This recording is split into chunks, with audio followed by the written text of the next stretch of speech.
I don't really think there's anything hard if you have the right person. All the challenges that you have are challenges that you face together. So there's no challenge between us. Nothing between us. It's always about how are we going to tackle this problem or that problem. But if the person is like the perfect person for you, then you do whatever it takes to make it work. And you feel lucky to get to do that. Not like it's a challenge to be the best partner you can be, but you're lucky to get to be the best partner to someone you love. I think it would be a challenge if you're not with the right person. You would know right away, 100%, right? Yeah. Absolutely. And I would almost use that as an indicator as well if you're trying to figure out if someone is the right person for you. If it's really hard for you to make small sacrifices for them, then maybe they're not as important to you as the right person would be. And I must say, we've both had awful relationships before we met each other. Yeah. And when we met each other, we were like, we knew we were the right ones because everything just worked. We didn't have to try, it just gelled and worked. And then we appreciate each other even after 11 years because we've had pretty tough relationships beforehand. And you're like, it shouldn't be tough that way. You know, you go through certain life things together, but it shouldn't be a struggle day to day. Yeah. You both knew exactly what you didn't want in a relationship. Yes,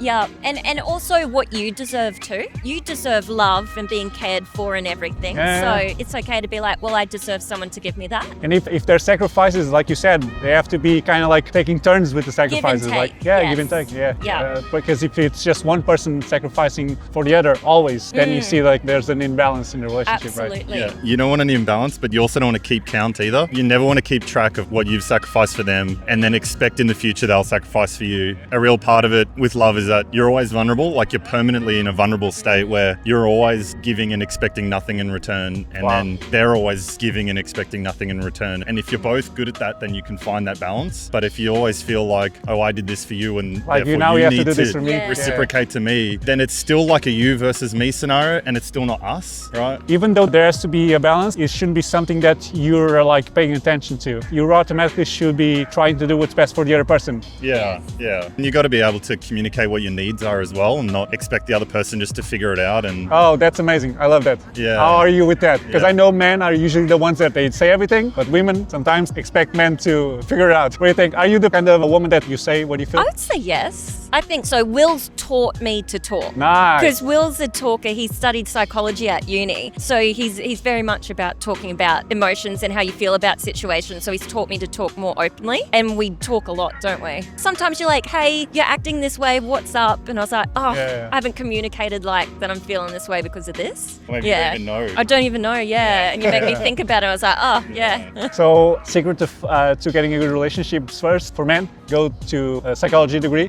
And then you'll know exactly what you're looking for and you'll know how to deal with situations.